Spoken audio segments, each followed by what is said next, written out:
You know, everybody's always opening packages of some kind on YouTube, and I figured, what the heck, you know, I'll just join the fray, you know. I just got this box in from Tennessee. Yeah, inside of it is a radio I've been looking to find one for quite a while of this type. Unfortunately, they all wanted, you know, $80, $90, $100. I think the cheapest I ever found was like $60. Well, this one popped up the other day for $29.99, and the guy said it works perfectly and it's in good shape. So I thought I'd let you see me open it. I'll tell you one thing, the guy did a fantastic job of packing. Boy, that is some solid packing there. So far he's got a nice positive feedback. And as long as the inside is exactly as he described it, he'll continue to get good positive feedback. If it's not what he said, it will be a scathing negative, okay? So let me go ahead and open it up and pull it out. There's a website out there covering the Daisy National BB Gun Championship match. Daisy National BB Gun Championship match. And when you get to the web page, it's got all kinds of results of these championship matches going all the way back down here to 2010. Kind of interesting. The website is up here. They have some photographs. And you come down here where it says opening ceremony.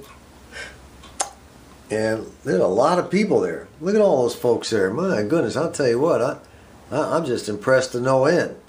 Those are parents and teams. Teams are fielded from every state, hopefully. And they have to have a sponsor. They're five-person teams with 2 alternates. And they have a nice big ceremony for these kids, which is something I really like. The ages are 8 to 15. That's it. You have to qualify as a team in order to go there and compete in the Daisy BB Gun National Championships. These are photographs from the event for 2013. If you get a chance, kind of go over that. You know, you don't think about BB guns that much. You say, you know, nowadays, BB guns? Nobody messes with BB guns. Well, I'll tell you what, when I was a kid, everybody messed with BB guns. Alright, she's out of the box. We covered the front up real well with this foam rubber type of stuff here. Oh, there it is, just popped right on. Look how thick that is. That's real good. Now, the back didn't get much, just a little bit of bubble wrap in the box. Well, we just had a nice little rain here. Look at the pretty rainbow. I'm working on a Daisy Red Ryder BB gun, and my dad bought this for me. And that's when the BB gun company, Daisy, was located in Plymouth, Michigan. And, you know, I kept it all these years, and it's developed some surface rust on it and everything. And I've decided, you know, the cocking handle eventually broke on it. So I needed a cocking handle. And I looked around for the Daisy Red Ryder BB gun company to see if they were even still in business. Well, they were in business, but they were no longer in Plymouth, Michigan. And lo and behold, where are they located? Rogers, Arkansas, right where my son lives. I couldn't believe it. I could not believe it. So I called them up and I said, hey, look, this is the BB gun I got, and I need a cocking handle. How much? $2. They sold me this cocking handle for $2. And it's, you know, it's made by the company. I guess it's a reproduction. I don't know what it is, but it's one just like the original. Well, it sat around for a few more years, and you know, by the way, after they set up shop in Rogers, Arkansas, a bunch of years later they moved into Missouri, and they weren't there very long, and they are now back in Rogers, Arkansas. So that was a big surprise to me. I had no idea that the Red Ryder, the Daisy BB gun company was up there. Anyway, I'm soon going to be sending this thing off to a fella named John E. Leach. He calls himself the Daisy BB gun man. See if I can get a close-up on it. There we go. He lives in Rogers, and he does all kinds of things. I've already called the fella. He's an old guy, and he worked for the Daisy BB gun company for years. And now, I guess to make some side money, he just repairs them. Now I asked him if he could put some bluing, you know, on the metal part of this on this gun. He said no, he doesn't do the bluing. He just does the mechanical side of it. So that's all right. He told me just go ahead and take a little oil, some 4-aught steel, knock off the surface rust. And you know, just keep oil on it and it shouldn't rust hardly any at all anymore. But I'd like to kind of get it blue, you know, have new bluing done to it. I don't know how I'm going to do that. That may come later down the pike. I just wanted you all to see my very first gun. There's old Red Ryder on it's just a plastic stock, of course, and there's old Red Ryder. Daisy Red Ryder, 1955. Alright, I have it plugged in. Let's turn it on and see what happens. Well, we're getting some sound out of it awfully fast, too. Man, this is almost like a transistor radio. What do we got it on here? We got it on an FM. Looks like the FM's a little touchy.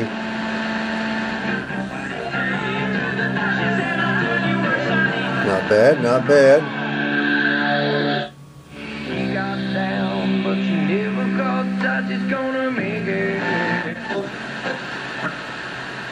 Let's go over here to the wolf. But that, you know, it could take a lot of time. And if my time yeah, that's way off. The wolf's 105, sitting on 106. I'll have to do a little adjusting on that.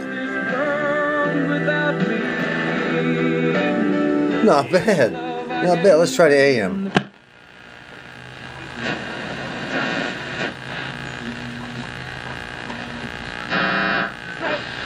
Not going to get much AM in this building. And we have occasional columnists. President of the Arkansas How about Education that? Association. How about that? I'm a happy camper now. I wanted a radio that I didn't have to do, you know, any work on. You know, once in a while I like to buy a radio that, you know, plays when I take it out of the box. All right, let's open the back up and see how much crud and crap is inside of it. Well, there she is, all spruced up now, looking real good. All the surface rust is gone. What I'm going to have done, I guess, is just have a new plunger put in, and he'll do whatever else he does. I'm not sure. That's about all that's wrong with it. Interesting story about these BB guns. You know, during the Second World War, American soldiers, many American soldiers, were crack shots before they even got to military basic training. And a lot of that's been attributed to them owning a BB gun, a Daisy BB gun, when they were a kid. They'd run around plinking at cans and bottles, and some people even hunted rabbits with them. A little old BB gun. Anyway, that's kind of a folklore story.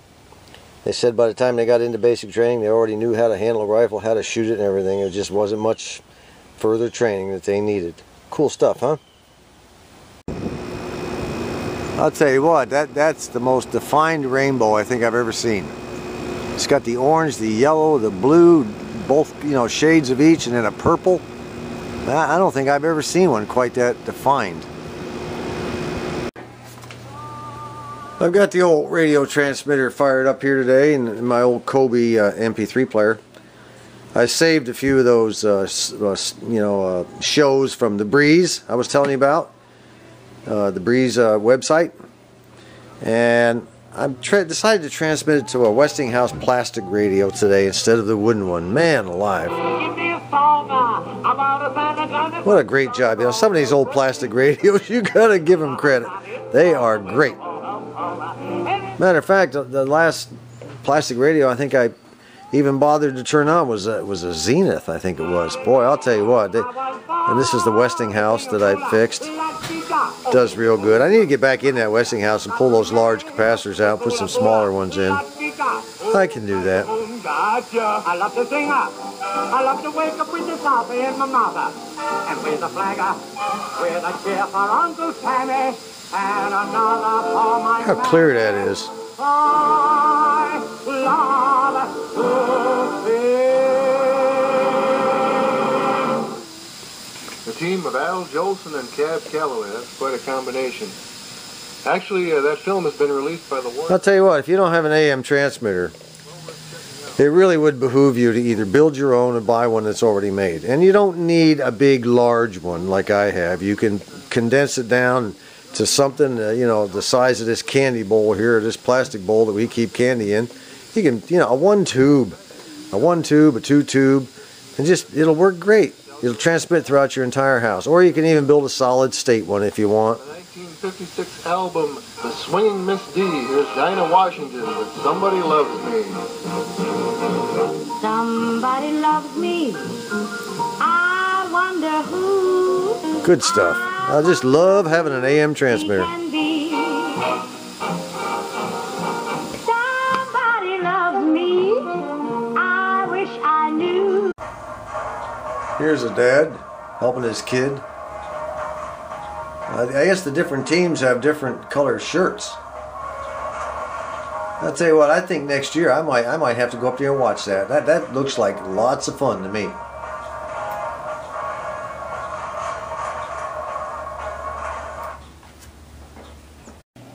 You know, I thought I'd run a little music through this radio, a little more appropriate to its age.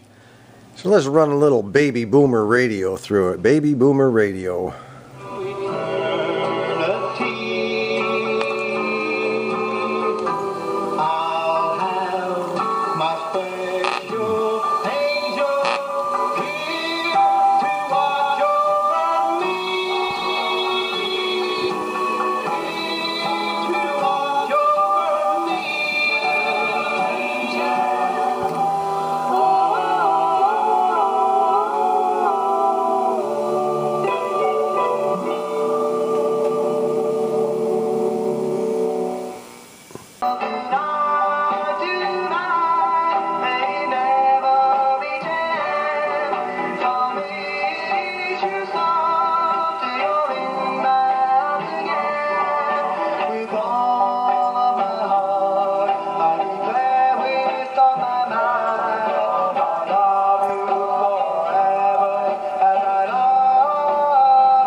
Well, there's the inside.